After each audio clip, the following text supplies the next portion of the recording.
Why choose a Sleep Number smart bed? Can I make my site softer? Can I make my site firmer? Can we sleep cooler? Sleep Number does that. Cools up to 8 times faster and lets you choose your ideal comfort on either side. Your Sleep Number setting. Get early access to Sleep Number's biggest sale of the year. 25% off the i8 bed, our most popular. Plus free home delivery. Limited time. All Sleep Number smart beds offer temperature solutions for your best sleep. Check it out at a Sleep Number store or sleepnumber.com today. Now, The Hunt Palmer Show. This is a catastrophe. You are now listening to The Hunt Palmer Show. Brought to you by Renaissance Homes and Pools on 104.5 ESPN Baton Rouge. That's what I wished for when I blew out my candle. Locking down the middle of the day, live from the Mercedes-Benz of Baton Rouge studios. This is Hunt Palmer. The floor is yours.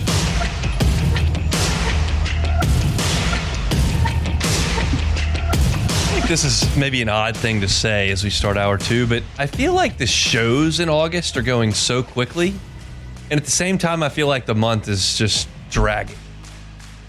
That's the way it feels to me. Yeah, I agree with you there. You're in a different position to me where you're sitting there tapping your foot for a baby, but I feel like I've looked up with like 20 minutes left to go in every show for the last 2 weeks and been like, this is flying. And then I look at the calendar, I'm like, it's still the 6th? We'll get through August one way or another. That's just, it is, I believe, the slowest month of the year. I think December flies by the fastest because, like, you're not working half the time and everybody's having parties and you're watching Christmas movies and you just got a lot going on, finishing the year off. And then I feel like August is the slow. January is not super fast. I do have a birthday in January and I really like the golf in January. Yeah. January and August are probably the slowest two. Yeah, they call them the dog days for a reason. Yeah, dog days of summer. But for us, July is the dog days of summer. Let's be pretty honest about that. In terms of content, July is that. But not right now because we got football. The Saints are in camp. They've broken Metairie camp to head to L.A. for a little bit, take a break from the heat, get some good work in. And on Sunday, they will take on the Los Angeles Chargers in the first of 3 preseason games. And I honestly believe this is going to be as fascinating a preseason game as I can remember watching for the Saints. I mean, really. And we'll talk about it for the next couple of days. But I want to get some Cam Jordan sound. To be quite frank with you, the listener, I don't want to misguide you, mislead you. I don't want to breach your trust. We had Cam Jordan sound. We also had some sound from Kellen Moore. And I said, you know what? I don't really need the Kellen Moore sound because he's not the best soundbite. Has literally zero to do with how well he coaches. None %. Zero, sir. But it's not great for our purposes. Cam, generally, pretty insightful, often entertaining, and he's been one of the greatest players in this year's franchise. I'd rather hear from him on a few topics. So let's start on Cam as he now, in his 15th season, is going through another coordinator change. And when you play football for this long, you're going to have a lot of coordinator changes because coordinators change in the NFL a ton. I would suggest that Cam has had reasonable consistency at defensive coordinator, being that his career spans so long. He had Dennis Allen really calling the shots for that defense for a long time. But he is changing, and they're looking at a different defense. So what does Cam think about adjusting to a new look? I don't even know what number D coordinator this is for me. You know, I sort of seen some of these fronts from the Rob Ryan days, for sure, the Spag days. You know, I've seen influences. It feels like every D coordinator of past has sort of been touched this defense. So I'm finding my familiarities. There's one year where I think it went by a Jack name. I consider myself a defensive end and a complete one at that. I don't know how many more. There's probably 3 of us left. But, you know, if it calls for me to be an edge, label me as such and let me ride. At the end of the day, I want to do whatever's best for the team. I want to win here, and I want to make my case known that the focus this year is figuring out how to get our wins each and every time. You know, there was a time where we could rely on one player or 2 players to get you 6, 7 wins. We're in it. It's going to take all 22 on offense and defense, 33 on special teams to get this job done this year. So it is an adjustment for Cam from the Dennis Allen days. Clearly the Saints are going to a different front, going to a different scheme. And the responsibilities are going to change even for the guys up front. And that's Brandon Staley's preference. So Cam was kind of asked, okay, well, you've seen this Brandon Staley defense now. What does it look like? Man, I think this idea of multiplicity, as you see, each and every day, it's like we're installing a new front, new wave, new whatever. But at the same time, it's sort of true in the idea that we're trying to get our edges to play as fast as they can, and I love to hear it. The faster we play, in my mind, defensive ends, edge rushers, or, whatever your edge component is, that's your premier position. And then, you work in or out, however you see fit. But if the faster they play, the more we crash down these walls, the tighter we make the game, the tighter the pocket is for a quarterback to pass out of, the more we can affect the game. We heard Sharif yesterday on with us talk about how he's seen Cam Jordan drop into coverage more times in this training camp after a week than he has maybe for the last 10 years combined. And I believe that. It's a different look, and you're going to see that. Now, I don't think Cam is going to play as much as he has over the last 15 years. I think that you're going to see more Carl Granderson, more Chase Young, and you're going to see some different looks from those guys, and then Cam will have his situations to come in and play. And I think that's the best use for Cam at this point in his career. You're talking about a guy who just isn't quite the rusher that he once was, isn't quite the striker he once was. He showed us some flashes at the end of last year. Once Dennis Allen moved on and they kind of changed the way they were doing some things late in the season, it didn't matter for the record. They were already out of everything. But Cam did. He was more productive at the end of last year than he was at the beginning of last year. So maybe there's something still left in the tank there that he can give them, and you're going to see a multiplicity of roles, which you talked there at the top of that segment. And then kind of the question is, okay, what actually is your role in this defense in 2025? I see myself as every down, and then they'll direct me accordingly. My job is not to see a role. My job is to say, hey, how can I help my team win? I train with the way I've always trained. I train with the idea that I can impact each and every play, and it's up to you to use me accordingly. If you want a sledgehammer, there I am. If you want a jackknife, I can be that too. If you want somebody who just is a primary pass rusher, guess what? I don't know if you know this, but I should be in one of the pantheons of great pass rushers in the 2000s alone, let alone this team. So whatever that you need, I'm there for it. I think we have a strong edge group with Chase, Carl Granderson, as well as Isaiah Foskey. And I mean, we've seen some talented things from those guys. So I can see why we push towards the future, because that future is going to be electric. I like that little quote there from Cam. He's obviously angling at the Hall of Fame there, which I'm perfectly fine with. I think his resume stands up as a potential Hall of Famer. I'm not ready to say it's a slam dunk, but I like his chances. I mean, I think he's got a real opportunity to do that. And he says he thinks of himself as an every down guy. And I think that's a fair thing to say. I just don't think he's going to play every down. I think he can do most of the things you need him to do. But I would suggest if it's third down, I want Young and Granderson out there and not Cam. Not that he can't do it. He can't do it as frequently as he once did. You're talking about a guy who was as complete a defensive end as there was in the NFL for a long stretch. I mean, I'll go through his sack numbers from 2013 to 2021. 12.5, 7.5, 10, 7.5, 13, 12, 15.5, 7.5, 12.5. And that is a heck of a run as a defensive end in the NFL. Now you look at the last few years, 8.5, 2, 4. And those numbers, 2 and 4, come in 17 games each. So it's not like, well, he got hurt, so he's out there, he's healthy. He's just not as productive as he once was. So how do you get productivity out of him? Well, you limit his snaps. So I think he's going to play some on first and second downs. I think if there's an injury, he can go in there and certainly give you snaps. I think he's certainly a better option than Isaiah Foskey at this point, who I have very little confidence in. I hope he proves me wrong, but that's just the case how I feel about it. But that's what Cam Jordan is. Now, he did pressure the quarterback a little bit last year. And the question becomes, can you continue to get those pressures? And then to add to that question, and then can you turn them into sacks? And this is what Cam had to say. I remember having this conversation, Max Crosby's second year with him, about like, dog, I'm getting all these pressures and not converting to sacks. That's just it. Each one of these pressures has potential. You have to be able to capitalize on potential. Sometimes it's that perfect combination of corners taking away that first read, so quarterback has to pat. It's the, hey, I got there fast enough and I have an interior push where he can't step up.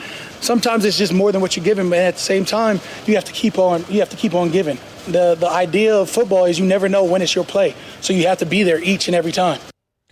To me, this is Cam Jordan's biggest role in the team. You heard the beginning of that soundbite. I was talking to Max Crosby. His biggest asset that he gives to the New Orleans Saints is talking to the younger players and helping them through difficult times and teaching them about how to be a pro and what stats really mean and how to win games, because he's won a ton of games in New Orleans. He's never going to be a 10-sack guy again. That's not going to happen. But he can help. He can help lay the foundation for the next great Saints team. He won't be on it. He's not going to be on the next great Saints team. But he can help the young pieces that will be with that kind of wisdom, that kind of motivation, that kind of advice that you just can't get from everywhere. And I believe this in the pro game as well as the college game, even down to the high school game. I think messaging and leadership that comes from the players, the fellow teammates, as opposed to the coaches is even more impactful. Because sometimes it can feel like coaches versus players, like butting heads. Teammates are together. They're peers. They're going through the same thing. And so for me, that's Cam Jordan's biggest contribution to the organization moving forward. Being a mentor to the younger players and helping them in whatever way they need help. And that's kind of puts a bow on my thoughts on Cam right now, but he did give sound on the quarterbacks, which is the most interesting piece to this entire puzzle. So I'm not going to leave the segment without getting Cam's thoughts on Rattler's progression as well as what he's seen from the quarterbacks. Man, I think Spencer this camp is gotten confident. Not that he needs any more confidence, but with his checkdowns, his ability to say, hey, if I don't see it in the air, I can beat him with the feet. You've seen him spring out the pocket a lot more, open it up. Sort of gives that early on Russell Wilson vibe, right? And that's probably high praise because he won a Super Bowl that year. But I think that with his growth and just being in the league for the second year in a row, he's got that sort of chip on his shoulder. You still got Shuck, who's showing some brilliant stuff. When he decides to run, he's sort of slippery. So he's deceptively fast. You never would have thought about it, but he can run. And of course, Jake Hayner, he comes in practice with this determination that nobody ever talks about. But he's a little gunslinger. He's not little. He's 5. He's not little. But just a little look there at the quarterbacks from Cam Jordan. Probably the most respected player in that entire locker room, now without dispute, since Tyrann Mathieu moved on and decided to retire. So that's a look at the black and gold. We'll have a lot more over the next 2 days as the media gets settled out there in Los Angeles. They're taking in some practice. We'll be able to check in with some of those folks over the next couple of days. So looking forward to that. And then Sunday's preseason game. I can't wait to watch that one. I'm going to settle in and take that entire game in because I think very rarely do I lock in on preseason football. A lot of guys are going to get cut, but with the Saints and that quarterback situation, you got to watch it. So I'll be locked in on Sunday for Saints and Chargers. We'll step aside, come back, more. It's the Hunt Palmer Show. The Hunt Palmer Show.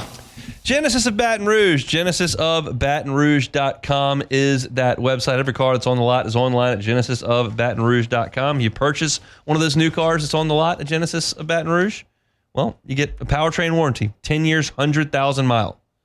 You get a new vehicle limited warranty, 5 years, 60,000 miles. That's bumper to bumper on your vehicle. You get the enhanced 24/7 roadside assistance, 5 years, unlimited miles. Complimentary scheduled maintenance for 3 years, 36,000 miles. It's America's best warranty. And it's part of being a Genesis driver.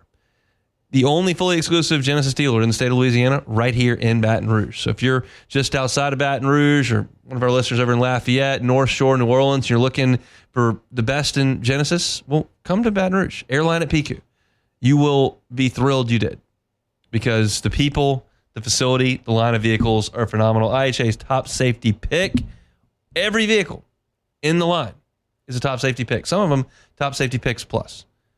It's safety, it's style, it's all these accessories. It's the people that you work with. It's Genesis of Baton Rouge. Find them online, GenesisofBatonRouge.com, GenesisofBatonRouge.com. This is the Hunt Palmer Show, brought to you by Renaissance Homes and Pools.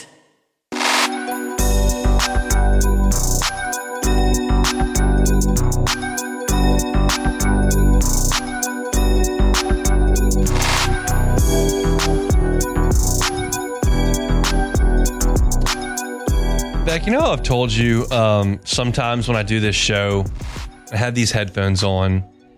I feel like I can hear the people driving around yelling at me when I'm talking. I don't know if you've ever told me that before. I haven't. I feel like I can hear people either disagreeing with me or telling me I'm an idiot when I'm talking. Because I feel like I can visualize the person driving around Baton Rouge somewhere who just thinks that that's a really dumb thing to say. Yeah. I feel like this is going to be one of those segments. Okay. So the SEC released its basketball schedules this week. Oh, yeah. Today.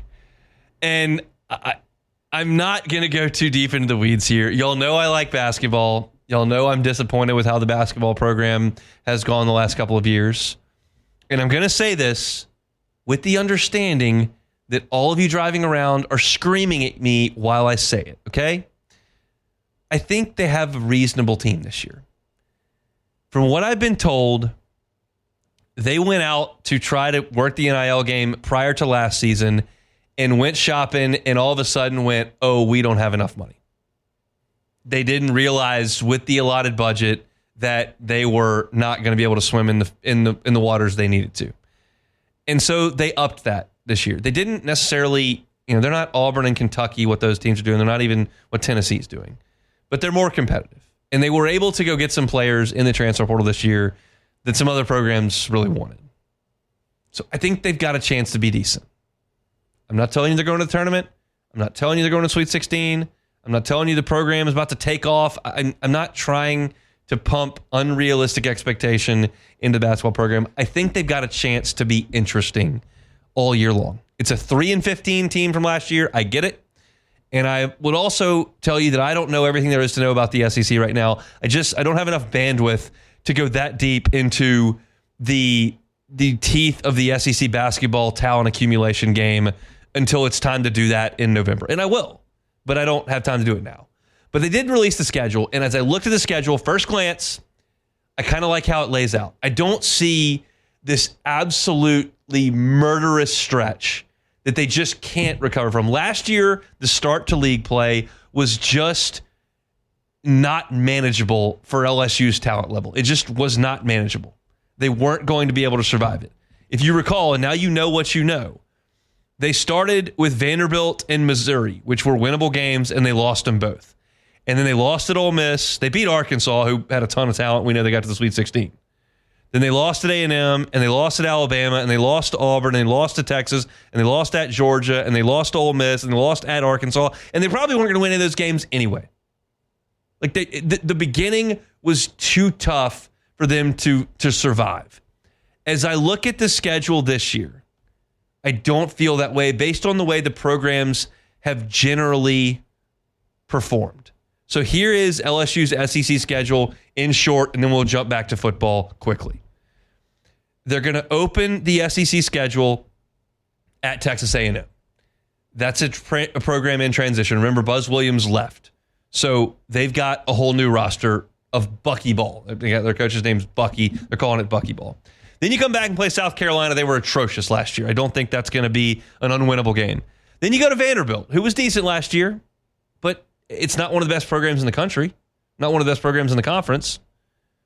So those three games, A&M, South Carolina, Vanderbilt, none of those are blue bloods. None of those are perennial tournament teams. It's not a murderous start. Then you've got a home game with Kentucky midweek, and Mark Pope's got a good program going there. That's going to be tough. But then you got Missouri, who is fine. It's a fine program. You go to Florida, defending national champs, obviously. Going to be difficult, even though they're reloading. And you go to Arkansas. Going to be really tough. Cal's got another group full of 5-stars. Then you got State at home, who's been a 500 league team the last couple of years. You're at South Carolina. We just talked about them. You're playing Georgia at home. That's not the hardest game you're going to see. And you got a home game with Arkansas. Like, that's everything I've gone through there is not some sort of 4-game stretch that's just completely untenable. Now, here's where it gets very, very difficult. It's in the middle of February. This is the stretch where they're going to struggle. I can already tell you, but I know where it is. And it's a 4-game stretch at the middle of February. At Tennessee, at Texas, home Alabama, at Ole Miss. That's the 4-game stretch that's going to be a nightmare for LSU basketball. You need to have some hay in the barn before you get to that. But then you finish with Oklahoma at home, who you can play with for sure. You're at Auburn. That's going to be a nightmare. But then you play Texas A&M at home. So the Auburn game is sandwiched with home games against Oklahoma and A&M, who you'll be able to play with. I'm not here to break down the SEC's entire league right now. But what I'm telling you is there's one 4-game stretch where you've got a lot of buffer on the front end and a little bit of help in the back end. And I will say this on August the 6th. I think this team will be in an interesting position when you get to February 15th. I think they will be in some bracketologies. I think they've got a chance to be on the bubble. I did not say they're a lock to make the tournament. I didn't say this is definitely a tournament team. I didn't say they're in the top half of the SEC. I didn't say any of that. I said I think they're going to be in the discussion in mid-February. Beyond that, I'm not willing to put my foot out very far for the way that this program has performed 3 years ago and last year. 2 years ago was okay. Last year, terrible. 3 years ago, awful. But I look at the schedule, I think it's reasonable. You've got the toughest league in America. It's loaded with coaches. They're spending a ton of money in NIL. You got new facilities. It's hard. But you know it's going to be hard, and the committee knows it's hard, so you don't have to win every game. You can get blown out by 30 every once in a while. Come back and win the next one. But last year, they got off to a start that was going to doom them from the time we got to December 15th. And I was watching what the SEC was doing in the non-conference. And we were knee-deep in football, and they were trying to make a playoff run, and they were going to College Station, and we were paying attention to that, and we should have been. And we were. But I've got another hand here, and I was kind of looking at what the basketball team was doing, and it was okay. And then I was looking at what the rest of the conference was doing, and I was going, this is a nightmare. And I said it. Right now, before I know everything there is to know, I think this schedule looks okay. So if I'm right now, all I know is LSU's roster and the schedule. And when I put those two things together for basketball, and we'll drop basketball for another 6 weeks after this segment, when I put those two things together, I go, that gives you a chance. I think they've got a chance. At this point, how much more can you expect from that program based on what we saw last year? Then they've got a chance. I would stand here and suggest you don't have much more that you can say about it. But I think they got a chance. If you want to look at the new schedule, they've got it at LSU's basketball's Twitter account. The entire schedule is right there. 5 home Saturday games in Baton Rouge in league play. I like that. You got Saturday games at home against Texas A&M, against Oklahoma, against Alabama, which should be a really good crowd. You've got another Saturday home game against Georgia, and then I think there's one more Saturday home game, which is Missouri is the other Saturday home game. Yeah, that's it. So 5 home SEC Saturday games. Obviously, those are going to be your best attended ball games. So that's a good draw for LSU as well. If you want to look at that whole schedule, go check out LSU's Twitter account at LSU Basketball. All right, we got more football to talk about. We'll transition out of basketball, talk some football when we come back on the Hunt Palmer Show. The Hunt Palmer Show. You're listening to The Hunt Palmer Show, brought to you by Renaissance Homes and Pools.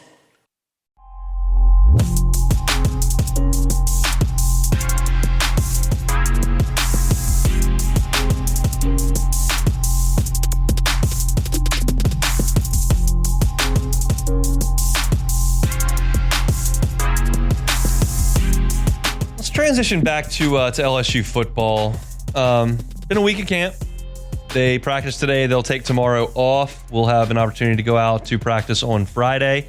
And then Saturday, I just got the email from Michael Bonnet that gives us the time, which is 9:45, and the availability, which will be all of practice. Brian Kelly did say in the press conference that they're going to treat Saturdays as their scrimmage day. So I'm assuming it's a scrimmage setting for Saturday on the practice field, not inside Tiger Stadium. I'm putting 2 and 2 together there. I haven't gotten that email, but I think that's exactly what we're going to get on Saturday. So it's early, very early. But I did a piece for LouisianaSports.net earlier today. It was kind of a lunchtime read, put it out 2.5 hours ago, talking about my 3 top performers of the first week of camp. And I have some honorable mentions here that I'll mention before we get into the 3 that I actually named on the website. Certainly want to give Jack Pyburn an honorable mention. I didn't list him in the top 3, but that's a guy who has shown versatility to play inside and outside, showed a great pass rush move I'm trying to keep my days straight. Great pass rush move in Tuesday's practice. It was yesterday, where he took Tyree Adams a little bit high and then spun up underneath him and got a sack of Garrett Nussmeier. That was really encouraging move because as we talked about with Pyburn, that's a guy who's proven as a run blocker, run stuffer, but has not proven himself as a pass rusher. 1 sack in his 3 years at Florida. So that was new. And we talked to Pyburn in the spring, and I loved the conversation we had with him. He was talking about how he's been working with Kevin Peoples, and they've got so many pass rush moves that he's been working on. He literally walks around his kitchen table and like does pass rush moves.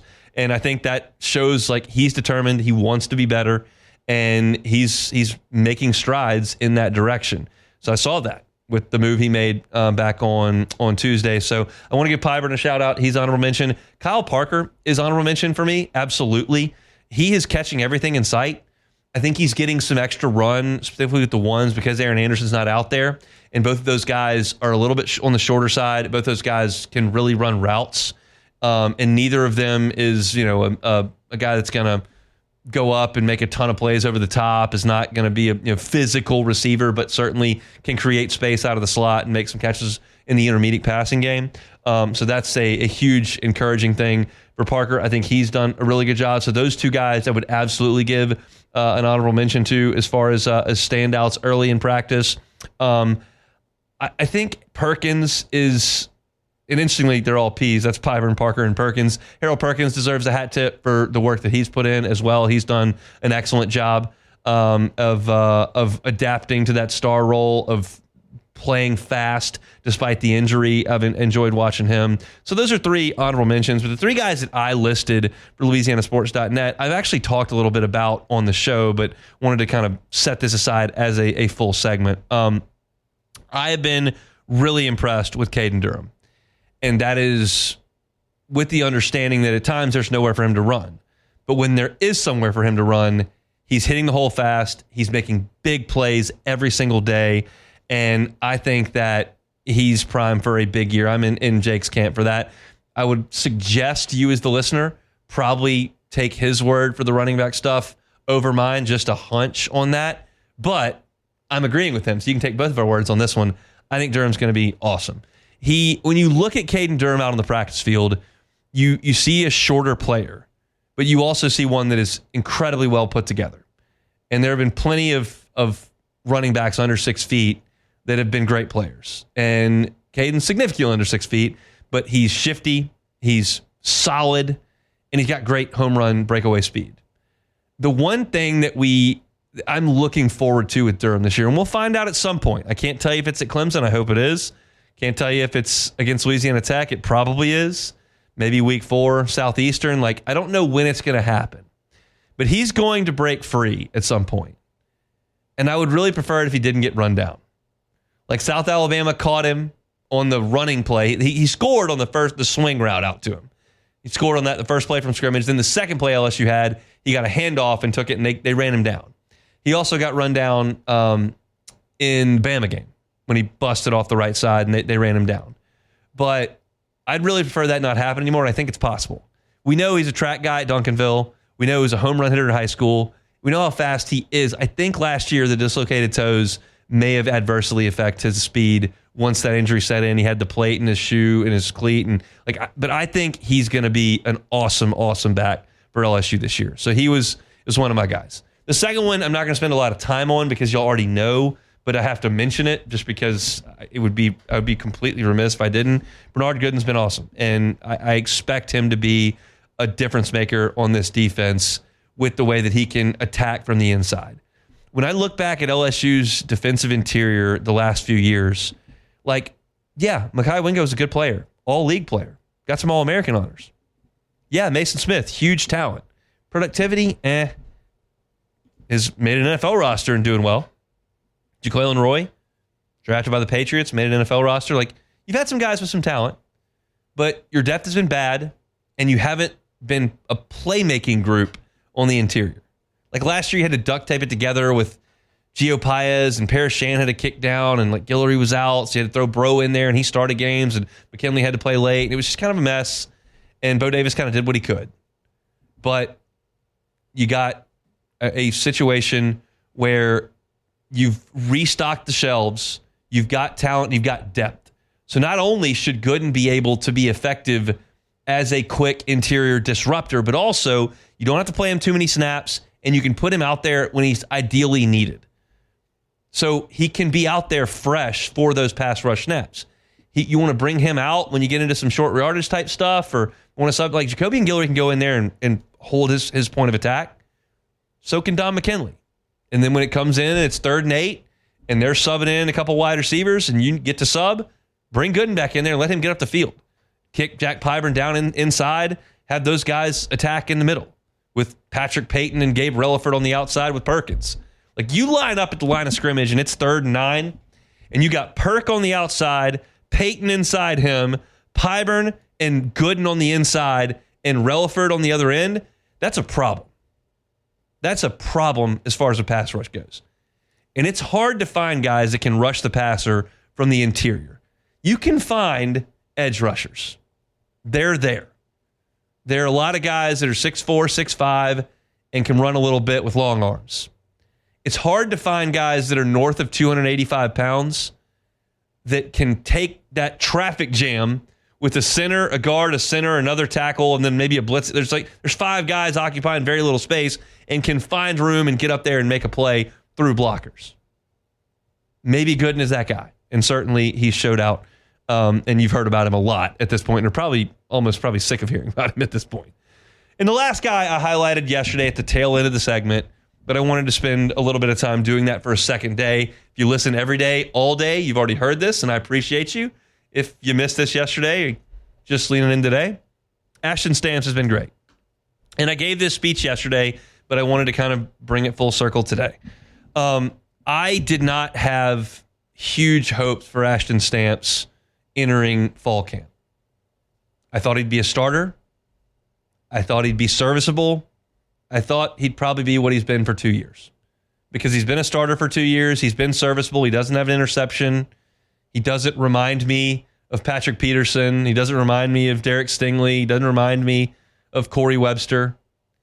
But he's out there and he's starting. And I'm watching a lot of 7-on-7. You've heard me a couple times say, when Matt goes and watches the one-on-ones with the offensive line, defensive line, I'm watching 7-on-7. And LSU's making some plays in 7-on-7 on the defensive side, which they haven't really done for 2 years. And Ashton Stamps has been a big part of that. Ashton Stamps has won some one-on-ones, which for 2 years, no DB won a one-on-one. Now, that is a massively skewed drill to the offense. We know that. But it didn't happen for 2 years. Ashton Stamps has won some of those. Now, he's gotten beat. First day of practice, Barian Brown got him over the top. But the next snap, they went to a fade back pylon, and Ashton Stamps went up there and broke it up. This is something that I talk about in every sport.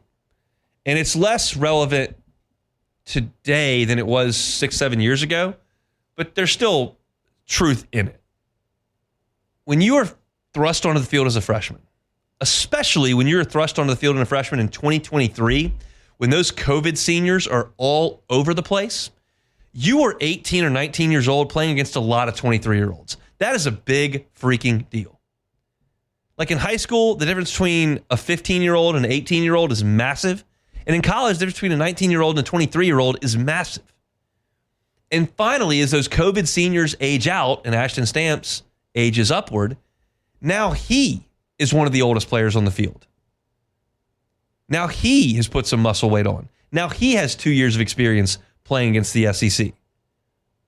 It just stands to reason all of those factors shift towards him being a more impactful player.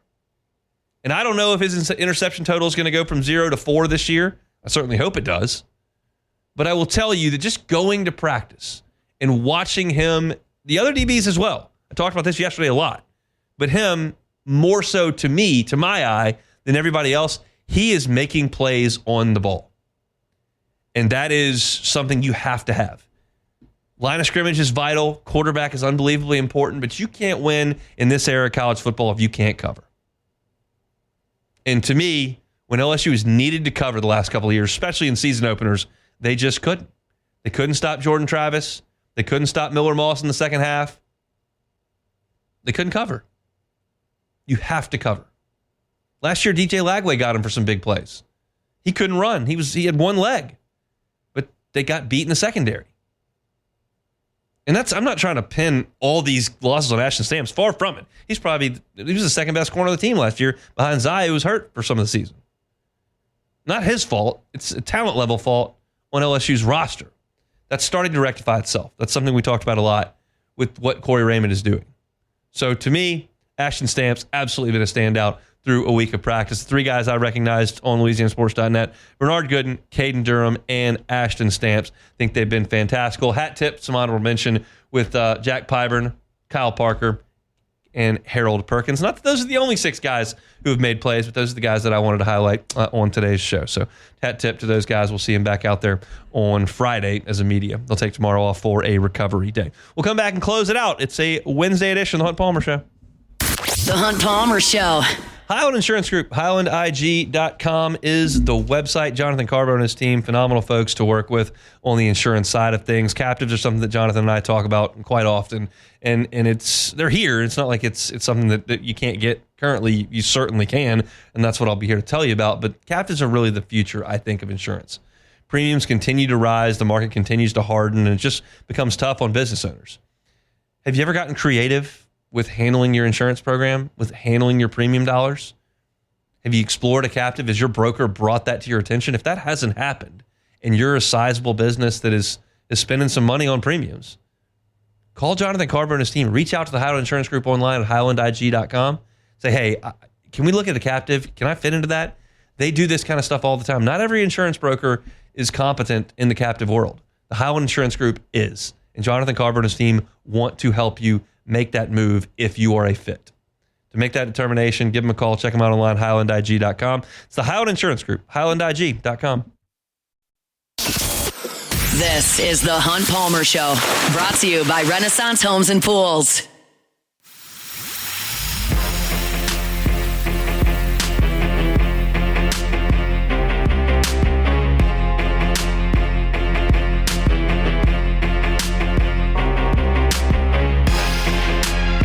.104.5 ESPN, Baton Rouge, and Citizens Bank and Trust want to make things a little easier on your budget by making your groceries for an entire year. And even if you don't win the grand prize, we'll also be awarding second chance prizes of $250 gift cards to High Neighbor Supermarkets. It's the free groceries for a year sweepstakes powered by Citizens Bank and Trust. High Neighbor and 104.5 ESPN Baton Rouge. Register now at 1045ESPN.com. The internet's become a little bit of a volatile place here over the last 15 minutes, has it not, Mr. Beck? Yeah. Let's just leave it right there. Yep. We'll see. The internet can have a lot of fun at times. They can. We'll let them have their fun currently, and we'll just finish out the show with a little take it or leave it. Take it or leave it. Take it or leave it. Presented to you by Flight by Yingling, the next generation of light beer, crafted by America's oldest brewery. Today's hottest stories in sports, news, and sometimes even Hunt's life. The question is, will he take them or leave them? Flight by Yingling, the next generation of light beer built for these Louisiana summers. It's hot out. If you're looking for a light beer to enjoy that still maintains that beer flavor, it's Flight by Yingling. 95 calories, 2.6 carbs. Got the awesome clear bottles and the slim cans as well. You can pick one up wherever you find your beers to bring on to the house. If you're on the golf course, on the grill, at a birthday party, headed to the lake or the beach, Flight by Yingling, the next generation of light beer. All righty, first one, the Chicago Bulls. Hunt, they're bringing back a classic jersey this season, announcing yesterday via photo shoot with none other than Dennis Rodman. You may wonder, or maybe easy to figure out where this is headed. He modeled the 90s era black jerseys with red pinstripes, bringing back the black and red pinstripes. Take it or leave it. So we're talking red jerseys with black pins? No, the black. With, that's bad. What are you talking about? You don't remember? Hunt, these are classic jerseys from the late 90s when the Bulls dynasty. I don't like it. Do you know what I'm talking about? I like the reds and the whites. Hunt, they wore these uniforms during their best period in history of the franchise. So. I don't like it. But they did. They literally did wear them. I don't remember it. What do you mean you don't remember it? I'm going to the whites and the reds. Paul, do you have a photo of these jerseys? Pull up. Just go search. Paul's working over there. Yeah, he is. Go pull up it's the Bulls with Dennis Rodman. They did a photo shoot. He's got the classic black Bulls jerseys with the red lettering and red pinstripes. It's the very thin pinstripes that they used to wear in the late 90s. They brought them back a couple of times in the 2000s. There they are, Hunt. Is Michael Jordan going to play in them? No, he's not. He is not. I don't see him. All right, hold on. He's pulling them up. He's pulling it up. But no. I do remember. I mean, I can obviously visualize them. There's not that much that goes into it. No, but I feel like you really don't like those. I think they look. Their classic is the red and the white. That's what I picture MJ. Right, I don't picture MJ so you're gonna leave in it. the black. I'm going to leave it. Leave it alone. Whatever. They're great uniforms. With Chicago, I don't like them. Go with the red and the white. All right, whatever. Next one. Roger Goodell made an appearance on SportsCenter today. You're so disappointed in me. I am. Hunt, you know, I know you're the uniform czar. That's right. And actually, for the most part, I tend to agree with you. Well, how could you not? Well, because you're wrong sometimes. I regret big time. We had 5 minutes with Brian Kelly, and I was trying to get football stuff out of him. Now that I think about it a month later, I should have asked him, like, who's in charge of these uniforms? You should have. And how do we fix it? You should have. You really should have. It didn't come to me at that point. I didn't know we were going to have him. And he was right there, and he's like, yeah, I'll be right back in 3 minutes. And I was like, okay, well, what am I going to ask him? And I just went to the 3 football questions I wanted to ask him. I only had 5 minutes. Uniforms didn't come to the brain. Well, you must not be the true uniform czar then, Hunt. No, the reason I choked under pressure. Yeah, you did. And I am a little, I would have thought that you would have liked these because I think they're great uniforms. But anyway, we'll move on. Roger Goodell made an appearance on SportsCenter today, hinting at the possibility of red zone coming to other sports. Of course, everyone began to draw conclusions as to college football being the most likely suitor for a potential red zone show. College football red zone, take it or leave it. So, for me, I'm going to leave it because I don't want you to ever show me the Georgia Tech Duke game. I don't want you to break in for that. I don't ever want you to break in with Kansas and Kansas State. I don't care. And I have if you got an SEC one, that's fine. But we stack the day so that you can basically watch the SEC game that you want to watch. And if there are a lot of games at one time, that's usually the 11 o'clock slate that's got Tennessee versus UT Martin and Vanderbilt against Boston College. And I don't really care about either one of those games either because Tennessee's going to win by 50, and I don't care about the Vanderbilt game. We never like layer 2 huge games on top of each other, so I need to be kept abreast of all that's going on. It works perfectly for the MLB, and it works perfectly for squeeze play for the baseball regionals because there's a lot going on that you can't keep up with at one time. So you need them to help you with that. As far as football watching goes, I think we've kind of figured that out as a football watching society. Unless you're Phil Steele and you just got to watch 10 games at once, I know what 2 games I need to monitor, and one of them's more important, and I just stick on those. So I'm not poo-pooing the entire idea. I just don't need it because I don't care about the Minnesota-Indiana game. Yeah, you don't, but there are so many people that literally all they care about is watching college football. They don't care who's playing. Well, good. You can go watch the Red Zone channel. Yeah, so that they will probably do that, and it would probably be successful. All right, last one real quick. The Cubs 3-run. Oh, it was 2. It's now 3. Run lead. Dansby Swanson just hit a home run to left. Yes. 3-run lead in the bottom of the 7th. Cubs close it out. Take it or leave it. Take it. I'm feeling positive. I'm feeling confident. Are you now? It's a great team. We're going to win the division. Wow. That's a very stark contrast to what you said to me about 3 hours ago. That's because we're winning 3-0. And that's how that happens. So you're just a very... I tweeted this out last night. I have gone to bed so mad the last couple of nights because of this team and this division and the stupid Brewers. It is really unfortunate. We need some positivity. If the Cubs win today, maybe Paul's Atlanta Braves show up for, 9 innings and can beat the Brewers. Maybe. That would really make my day great. It would be. It would really And I think help. it could be a great day. I think the Cubs will finish it off. I think the Brewers will lose today. Yeah, let's check out who the Braves got Spencer Strider on the mound. The one pitcher they have left. Yeah. Excellent. That should be good. I need 130 Guess pitches who's out of going Spencer for the Brewers? Mizrowski's on the IL. I think. Former Cub. Jose Quintana. Oh, God. He's 100 years old. He's got a 3.50 Hit ERA. some homers off that guy. They should. Come on, Braves.